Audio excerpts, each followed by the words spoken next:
there's a method that keeps raw meat edible for 24 months without a single degree of cooling. In 1347, during the Black Death, entire villages survived winter famines using nothing but coarse salt and rendered fat. No refrigeration, no chemicals, no electricity. Just salt, time, and a technique your great-grandmother knew by heart. The archive opens in medieval Europe, 700 years ago. Before electric grids, before industrial chemistry, before global supply chains, someone was already preserving meat for years. Village butchers in 14th century France would slaughter a pig in autumn and eat from it until the following winter, sometimes longer. This wasn't just a French practice. Across Europe, diverse preservation methods evolved but shared core principles. French confit, duck legs buried in their own rendered fat and stored in stone crocks, would remain perfectly edible for up to 18 months. Italian butchers perfected guanciale, pork jowls cured in coarse salt and aged in cool cellars for months without spoiling. In Spain, the tradition of chamon involved salt-curing whole hams for 2 to 4 years, with the meat becoming more valuable with age, not less. Even Vikings provisioned their longships with salt-cured fish that lasted entire ocean voyages. The science behind these methods is surprisingly simple. Salt draws moisture from meat through osmosis, creating an environment where bacteria cannot survive without water. Fat creates an oxygen barrier, preventing spoilage organisms that need air to multiply.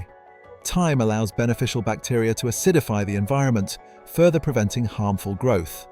No industrial complexity, no supply chains, no monthly utility bills, just fundamental principles of nature that humans observed and mastered centuries ago.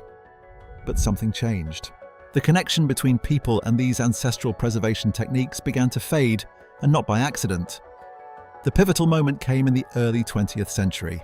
In 1911, General Electric patented the first electric refrigerator. By 1918, Kelvinator introduced the first refrigerator with automatic controls. Through the 1930s, mass production made refrigeration increasingly affordable for middle-class homes. After World War II, refrigeration became standard in American kitchens, fundamentally altering our relationship with food preservation. Why did industry choose refrigeration over traditional methods? The answer reveals much about profit motives versus practical efficiency. Electric refrigeration was scalable. One factory could supply thousands of units to homes across the country. More importantly, refrigeration required ongoing electricity consumption, creating a monthly revenue stream from customers. The technology needed professional installation and repair, generating a service industry that didn't exist before. Salt curing, by contrast, required local knowledge but no centralized profit model. A family could preserve their meat harvest with minimal equipment and ingredients readily available in any village market. There was no monthly bill, no maintenance contract, no planned obsolescence. The systematic exclusion of traditional preservation methods happened gradually but deliberately. USDA food safety guidelines were written around refrigeration temperatures, not salt concentration or acidity levels. Commercial food production was designed for cold chain distribution, making traditional methods seem obsolete. Home economics classes taught refrigeration dependency, not traditional preservation skills. Insurance and liability frameworks were built around temperature control, making it difficult for small producers to use ancient techniques legally. The cultural programming was equally effective. Danger zone messaging convinced us that food was unsafe above 40 degrees Fahrenheit, regardless of other preservation factors. Expiration date systems encouraged constant replacement purchasing.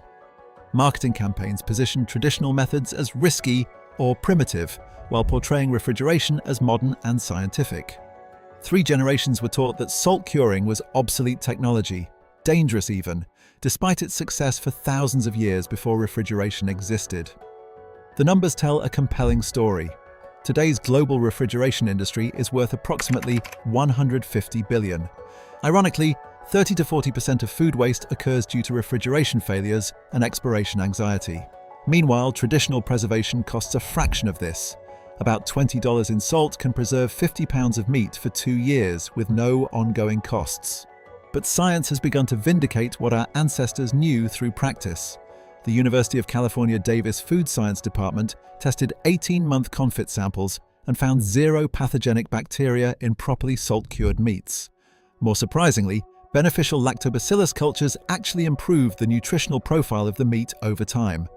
Salt concentrations above 2.5% create an environment hostile to harmful microorganisms, but friendly to beneficial ones. Even NASA has investigated these ancient techniques. The space program studied traditional preservation methods for long-duration missions where refrigeration is impractical.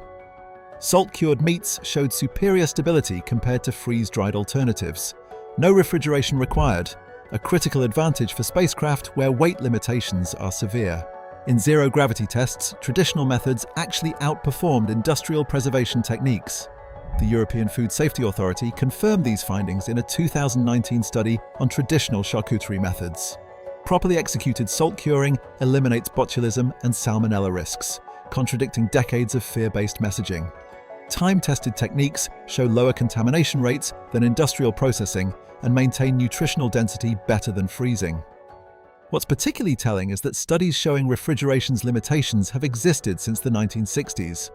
Power grid failures cause billions in food loss annually, while traditional preservation remains immune to electrical outages and equipment failures. Industry-funded research consistently ignored these non-electric alternatives, steering public perception toward dependency on modern appliances. Despite this suppression, we're witnessing a modern revival of these ancient skills. High-end restaurants are rediscovering house-made charcuterie as a culinary art. Brooklyn butcher shops are teaching weekend salt-curing workshops to eager urbanites. Homesteading communities share traditional recipes online, creating virtual knowledge networks similar to the village wisdom of centuries past. Even urban preppers are learning grid-independent food storage as a hedge against uncertainty. Internationally, these traditions never fully disappeared. Italian families still maintain 200-year-old prosciutto caves, passing techniques from generation to generation. Spanish jamón producers command premium prices for traditional methods that industrial processes cannot replicate. French duck confit remains essentially unchanged since medieval times. Scandinavian gravlax techniques continue to be passed through generations, preserving not just fish, but cultural heritage. Modern practitioners come from diverse backgrounds.